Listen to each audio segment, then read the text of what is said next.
Hey everybody, welcome back to my channel. It is Recap Wednesday for Teen Momoji as usual. Thank you all so much for being here.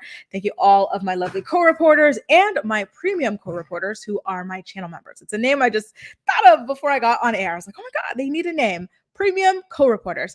So Matt is here as always. Stinson Has a Soup. Stinson Has a Soup is an awesome Instagram blog that I really love following as well. So thank you so much for being here. Courtney's here again, and Harley's here again as always. So guys, you know the drill. Where are you watching from? And on a scale from 1 to 10, how would you rate last night's episode of Teen Mom OG before we get into this recap? And look who is here as well, Shannon Van, my wonderful, faithful moderator. Thank you so much for being here. And yes, you guys, please, if you enjoy these streams, make sure to give them a thumbs up so that they are able to continue to make their way in the recommended section of YouTube. I would really appreciate that. So now from the very top of the episode, as I wait for you guys to rate it on a scale of 1 to 10, Caitlin's big dilemma this week is whether or not her daughter Nova will be allowed into the delivery room with her as she waits to give birth for,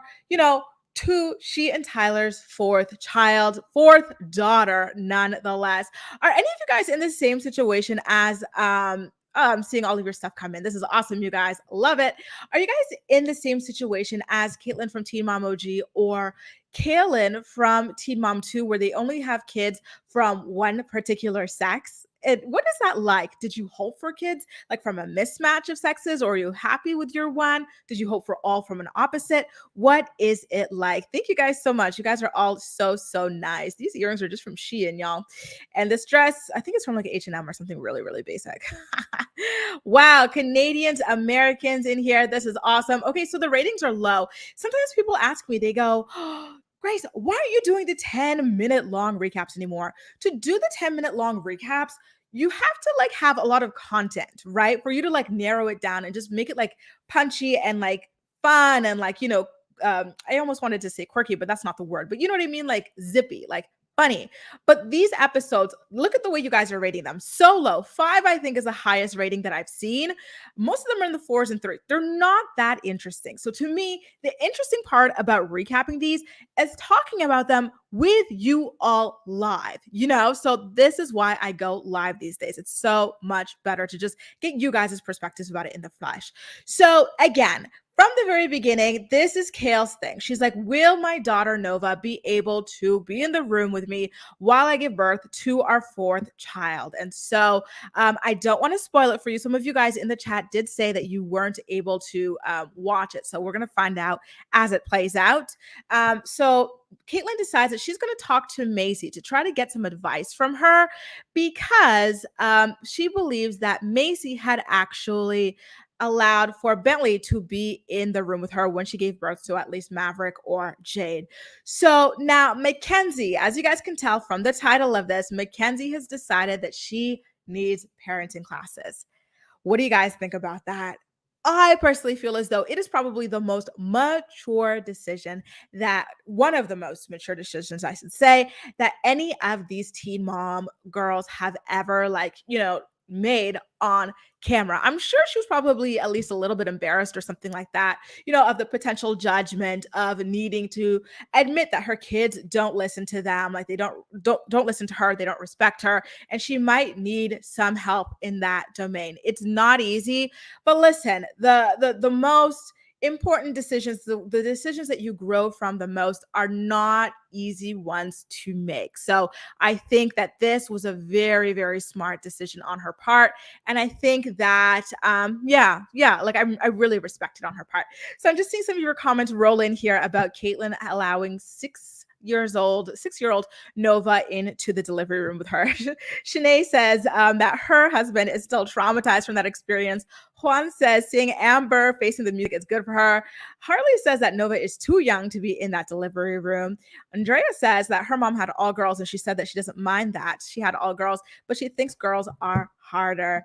Stinson says that Mackenzie definitely needs something, and Matt says, yeah, it was smart of her to pursue it. See, like it's good. She's trying to show some personal growth. She is a train wreck, but she's trying to get out of that with the help of somebody, which I think is awesome. So listen, at the end of the day, it's going to help the kids long term, and that's what we want, because she gets more bad news about her kids that she drops the bomb on us a little bit later on in the episode. So now in Indiana, Amber decides to call Gary to ask him and Christina to meet up with her so that they can kind of wipe the slate clean with the drama that they had surrounding Leah. Remember, Leah can't stand Amber. She doesn't want to be near Amber or anything like that. And so Amber, as a result of that, she went on Instagram and tried to blame it all on Gary and Christina, and she really threw Christina under the bus. And so here she is trying to move forward with the two of them. So will it work? Only time will tell. By the way, you guys, if you want to watch full episodes of this show for free, or if you're into the Bravo universe and you want to watch those episodes from different countries or whatever, I usually select as Canada. In the link below, I've got an affiliate link to a VPN service that I use in order to watch my favorite shows from anywhere in the world. Hey, Aaliyah, nice to see you here. And Alexis is here too. She says, admitting what you're doing isn't working is great growth. To move towards something better, doing the same thing and expecting a different result is the definition of insanity. Well said. So, something that I want to mention to you guys about Amber's situation with Gary is that after she gets off the phone with Gary, while she's on the phone with Gary, Gary's like, okay, well, we could do this so long as you're committed to positivity moving forward, as in you're going to stop going on Instagram and airing out my wife. Amber's mask slips. She does her usual scoff, like, how dare you say something like that? How dare you call me out? So when she talks to her producer about it after, she literally says that Gary's like stuck on this idea of her from several years ago, and he can't comprehend change and the fact that she changed. And it's like, sis, the whole reason that they iced you out, they're no longer talking to you, is because of something you did a couple of weeks ago. Your Instagram live was recent. The way that you were harassing their daughter was recent, claiming that, her birthday party isn't real, her like friends and her family aren't real or whatever. That was recent. Your alleged machete swinging was also recent. Like, she's really trying to act like all of this stuff is, from years and years ago. And that is just not the case. So I've got a question for you guys. When it comes to Macy and Taylor, what exactly is it that the two of them do all day besides shuttling the kids around to and from school and some of their activities? So when all the kids are in school and preschool or whatever, what is it that they are doing in the home? I know that they've got like this online clothing business, of course, but are they packing and shipping every single order? Like, what is it? Like, it does take time to design things and to market it and stuff, but Macy did say that she's gotten marketing companies. So would she not have outsourced all of this stuff? I'm curious. What do you think it is that they are so, busy with? Like, I get it. I get that, like, they've got the thing, but I don't know. You guys tell me. I don't want to be shady. I'm genuinely curious. Because of course, shuttling kids around, all day is a lot of work. But outside of that, when they're all in school, what is it that they are all doing? Hi, Monica. Hi, Angela. Civi says Amber's just delusional. She wants everyone to just bow down to her and make up because she wants it. It don't work like that. Amen. Asia says they make those TTM. Yeah, but like, how much time, y'all? How much time? I had that same process as well. And the reason I'm asking you guys, let me take this image down, is because in this episode, Macy gets a little bit upset with Taylor because she asks him, hey, we both have some free time right now. Why don't we clean out the garage? And he's like, listen, yeah, this is like the first time in a long time that we've had free time.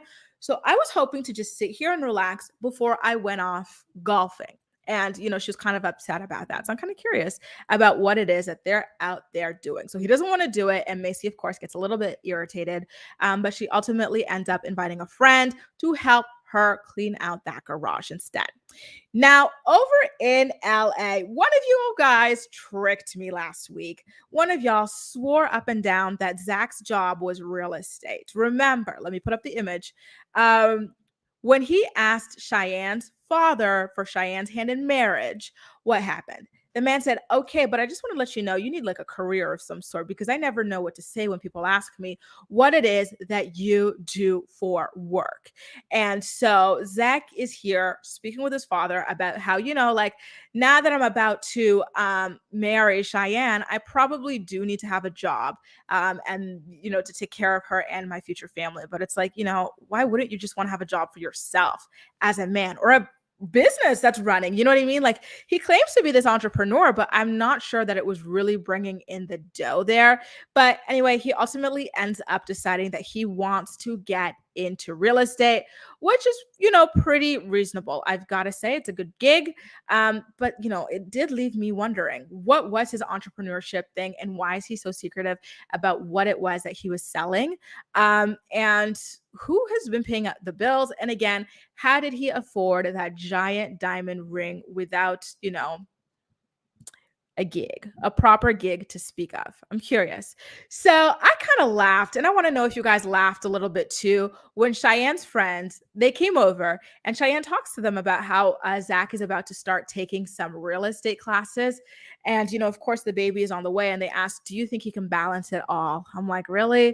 You got to ask if a grown man can handle working and raising a child. I'm pretty sure that is what 99% or 90% of adults do on a day-to-day basis, if not more. Like there are people working multiple jobs and still living on or below the poverty line and somehow managing to do it all. But this guy has to, work towards a career where he could build his own hours, and you're wondering if he can balance it all. Like these people truly are padded. Like they are so padded up and insulated from the real world. It's wild, y'all. So now, back in Indiana again, Carrie tells Christina that he wants Amber to know that them getting along as adults doesn't necessarily mean that Leah is going to want to have anything to do with Amber particularly. He wants to make sure as they go that Amber is going to be able to kind of compartmentalize the two relationships. Them getting along does not mean that Leah is automatically going to start getting along with her as well. And yeah, I thought that was a very fair warning because that might be something that Amber probably assumed going into it, that they were going to kind of start like pushing for Leah. Like she probably genuinely does believe that Leah not wanting anything to do with her is not her fault and that it is Gary and Christina's fault, which is a little bit wild. Elegantly Wasted says in regards to Macy and Taylor that she runs a lot of errands during the time when my kids are in school. Always seems to be something I need to get. See, I think that is fair. Maybe that is something that they do, but the both of them, it is very interesting. So, Chelsea, was it you who was scamming me last week? She's like, oh, so Zach isn't already a realtor. No, that is something that he wants to work towards. And Kayla, I'm wondering too, how he got the money for that ring. That isn't like, just any old ring. That ring was what, like 2 to 3 carats, and it's all on a pave band. Like, no, that costs a pretty penny that you don't just get out of nowhere. So now, Caitlin, guys, I have a question. Does Macy like Caitlin? Because throughout her little Skype session with Caitlin, she looked absolutely miserable. Like she would rather, look, I'm going to skip ahead with these stills, but there was never a smile on her face or excitement. Caitlin, on the other hand, was happy as a clam to be talking to Macy, but Macy just did not look here for it. She had on a Bud Light t-shirt, and what I believe, or what I would like to guess, is Bud Light in one of those, let's see if I have a photo of it, if you could see it on the side.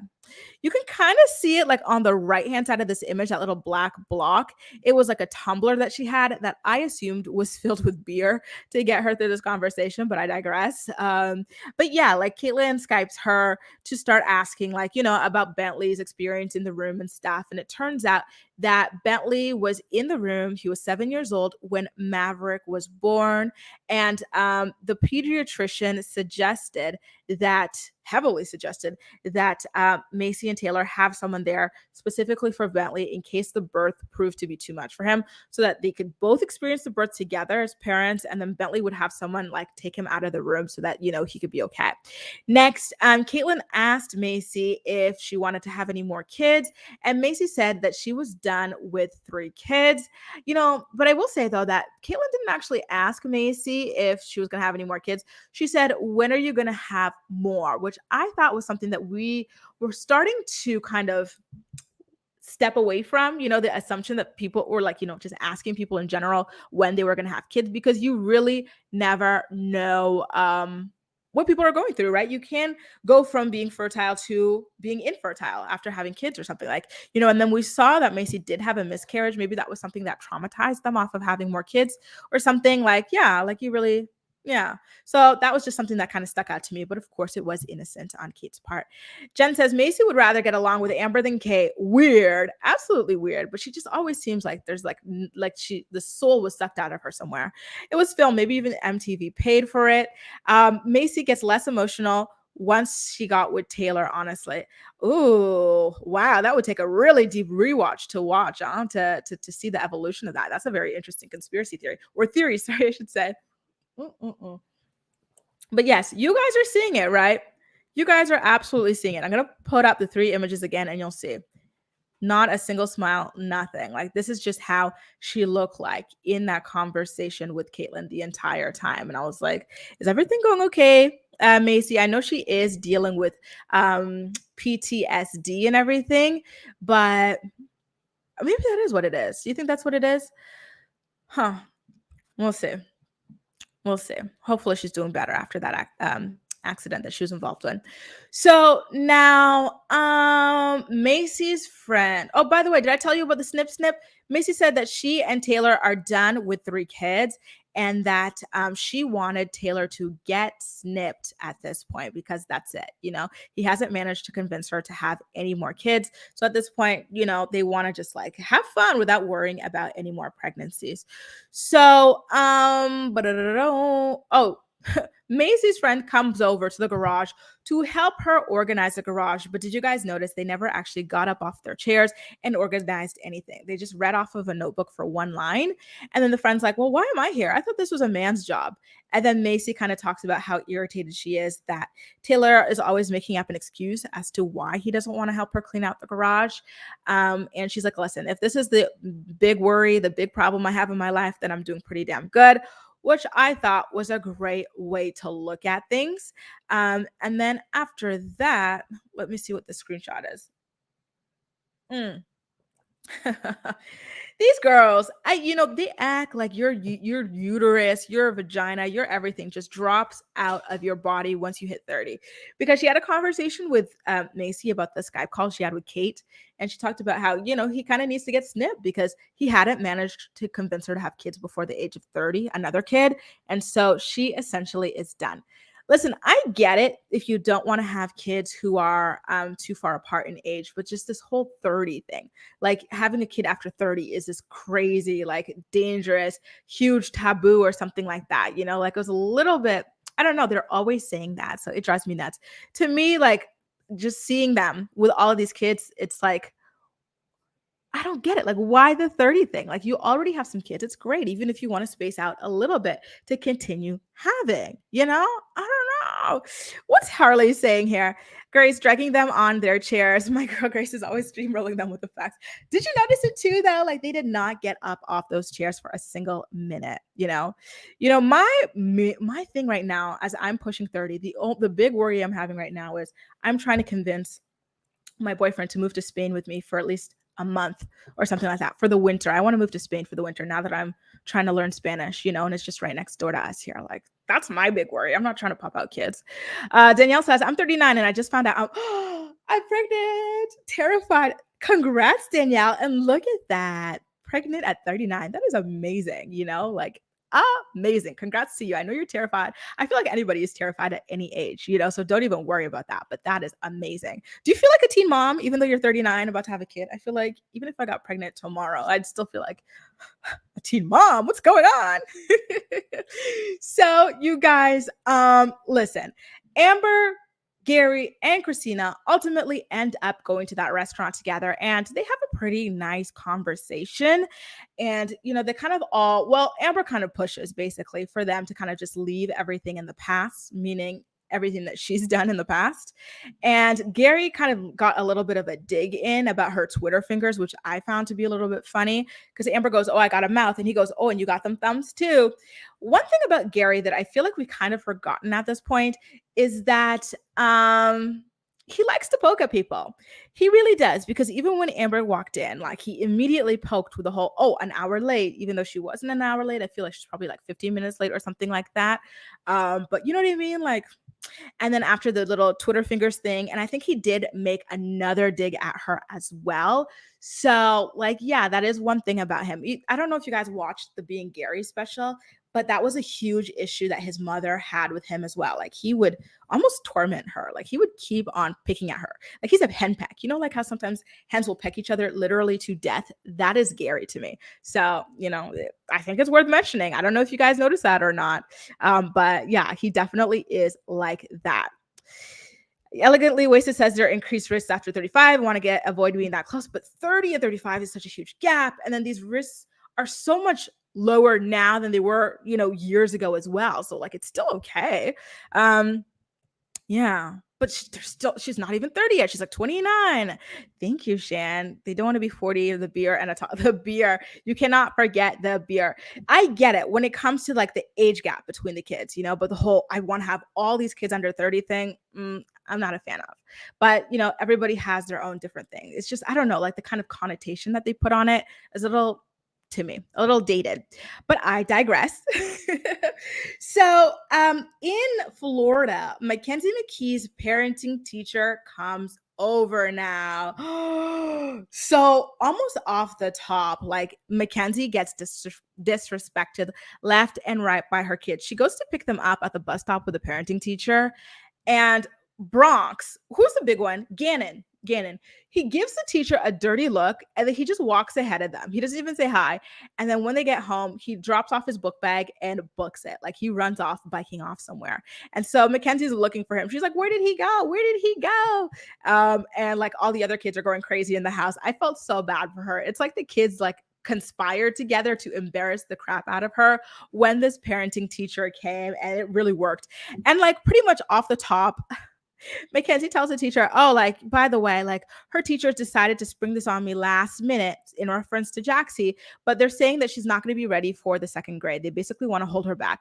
So that's like what? Like two boys and a girl. So 2 out of 3 of her kids that have been told that they need to repeat a grade, like it is a good thing that Mackenzie is getting these parenting classes. It really is. Like, that's why I am so proud of her that she is taking these steps. It doesn't mean that she's a failure or anything like that, but like it is good because clearly something is not going well in that household, right? In regards to helping the kids with the homework, the maturity, the discipline, all of the stuff. Like they clearly need some sort of help. And it's great that she has reached out to get it. But can we talk about how like basically 1 minute into like her stint in Mackenzie's house, and this parenting teacher already immediately tells her to her face that her kids do not respect her. Like that child psychologist from a couple episodes ago could never. This is icon behavior, a little bit legendary, if you will. You gotta tell the truth, tell the facts. The other woman, she was very nice, and I think it's because she was mainly there for the kids, and obviously she's not going to tell the kids, the stuff to their faces or whatever. But the parenting teacher, because she was there specifically for Mackenzie, she was able to tell her to her face the exact truth, that those kids do not respect her. And I think she's going to be able, well, I'm hoping she's going to be able to give Mackenzie the tools to kind of get that in check, because she needs to. She truly does, because at this point, it's sad to hear about her kids constantly being told that they need to be pulled back a grade, like that's hard. So now back to, it was great birth control, by the way. Mackenzie's scene, like watching them all just like run all over her, run around the house and stuff. It was great birth control. Spain, all of these kids running around. No, thank you. So Amber says that Gary wasn't that nice, but, in reference to the lunch that they had with Gary and Christina. But it's okay because for her, it's just a waiting game to build her relationship with Leah. And she says that Leah is basically going to come to her, which is like, like you really are assuming a lot. Like that is very, what's the word for this? presumptuous. That is very presumptuous on Amber's part. It's kind of like, well, I guess what Gary told to her in black and white did not sink in, because he told her, listen, us having a relationship does not mean that Leah is going to want to get closer to you or going to try to get closer to you. And as soon as she gets home, what does Amber say? This is the long game, because Leah's going to get closer to me as I get closer to the parents or whatever. Like, everything is always in one ear and out the other when it comes to Amber Portwood. So now she also claims that she's never ever put a man over her daughter, which is technically true, because she's put 3 men over her daughter, at least that we know of, right? Number 1 being Matthew, number 2 being Andrew, and number 3 being Dimitri, the Belgian guy that she was dating up until last season. So remember, every time she goes through, before she finds one of these guys, she always goes, oh my goodness, like, I can't see my daughter for months on end because I'm too heartbroken. But she always has time to meet these men and start dating them. And even as she starts dating them, she still goes, oh, I'm still not ready to be with my daughter or whatever. Like, it's always these guys over her daughter, just like Stinson says, count them, 3: Matthew, Andrew, and Dimitri. So now Caitlin, in the final scene of the episode, she finds out that Nova most likely will not be allowed into the delivery room based on COVID rules. So because of COVID, it's like 2 or 3 people allowed in the room. But because she's like, remember when Amber met that guy at Walmart? And what did she do? She allowed that man, he was fresh out of prison, to change Leah's diaper, and she barely knew him. So like, there's COVID rules, and because Nova's a minor, like, they would need someone dedicated for Nova in case she couldn't handle the birth or whatever. And so for that reason, she wasn't allowed in the room. But listen, I think that I'm kind of curious from you guys' part. Have you guys debated that? Did you allow your kids to watch like their siblings be born or anything like that? What was the experience like for them, if you don't mind sharing? Now, I really liked Caitlin's conversations with Nova about like birth and pregnancy and stuff. Nova asked her, what's it like to be pregnant? Which I thought was a really cute question, and they were using all of the proper terminology. They weren't using all of this like fairy tale kind of stuff that is more necessary when kids are younger, I guess. And it was great. Like, she really is learning a lot from this experience, like, being old enough to have conversations with her mother about pregnancy and babies and stuff. Just like Pal said, 3. Now, yes. And happy hump day to you too, Victoria. Oh yeah. You know what, Dr. AJ, next week, we're going to see a little bit more about her degree situation, like, how is that going? Like, I'm actually kind of surprised that she's not studying Latin, because that was something that she was really into. So yeah, but we'll see. My 4-year-old was in the room when his youngest sister was born. I feel like 4 is probably like a good sweet spot, because they're so young that they probably don't even realize, they're not going to be traumatized or anything like that. They're kind of just there, like maybe like on their iPod or something like that. Yeah. Nova is so cute. Yeah, she really is. Nova doesn't have the attention span or patience to be in the delivery room. It's going to be interesting. My mom and her had my sister, and I watched the birth of her youngest sister, and I wasn't weird. And the OB was super funny. Good for you guys. I think it's a really good and cool learning experience, about how birth and pregnancy works. I don't know if she would remember it, because she is only 7 years old. I don't know how much I remember, from my 7 year, but you'll see. We'll see. Early 16 weeks. If I can, I would have my son in the room, but I think I would prefer him next to me where he can't see too much. See, that's what I was thinking too. I was like, oh, like maybe Nova is going to like just be up there versus like at the bottom, right? I think that would be more appropriate. So yeah, like, it kind of sucks with the COVID rules. She's not able to get that experience. 4-year-old was in the room. I was standing. Wow, that's cool. I was standing. I feel like that's so much like better, right? For delivering or stuff to be like vertical versus like horizontal, like gravity wise. Cool. Good for you.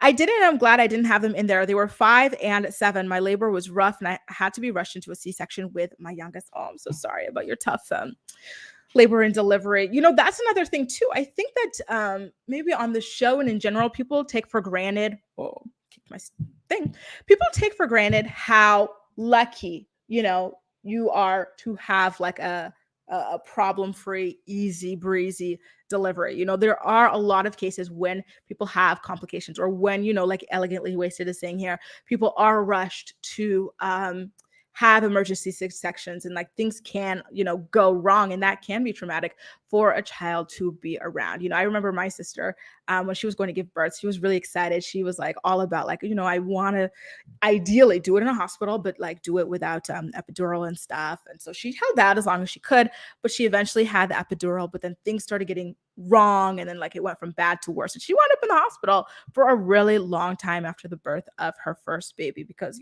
she had complications. So I think with that in mind, maybe she probably would not want, her following kids to be in the room for that, knowing that, something like that can happen again. Where's their grandpa at this point? Who's Grandpa Juan? Mm-hmm. You know what? That is interesting, eh, Harley? She has gone through a lot, an awful lot. And don't forget rehab. How many times did Kate go to rehab too? So like, she had to learn about that as well. Yeah. And isn't that so annoying, Dr. AJ, their manhood? Like, what does that mean? You could totally like, what? Anyway, you guys, I'm going to read this last message out here because it's so cool, a fellow Canadian expat. But it was great having this episode recap with you. I love chatting live with you. It's nice hearing about all of you guys' stories. M says, so glad to catch one of your lives. I'm from Canada. Whoop, whoop, Canada. Working as a teacher in Sweden. That is very cool. There's another Canadian in Sweden right now, Shameless Maya. She just had her baby over there in Sweden. Very, very cool. You guys, as always, thank you so much for being here. It's been so much fun. I want to tell you while I have you about next week. So next week, I'm going to do a recap. And then after that, I have a lawyer, an entertainment lawyer who's going to be here on this channel to answer all of your questions about whether or not the Teen Mom kids can eventually sue their parents for putting them on the show, exposing them to everything. We are going to be covering all of that, and it is going to be so damn juicy. So any questions you have, I posted a post in my community tab. Please leave your questions down there, or come join us on the live stream and answer your questions there too, or ask your questions there to have them answered live. But it's going to be so good. We want to know, like, you remember the scene of Leah shaving her legs, or how we were talking about Bentley Macy airing his calls with the therapist, or her calls with his therapist and stuff.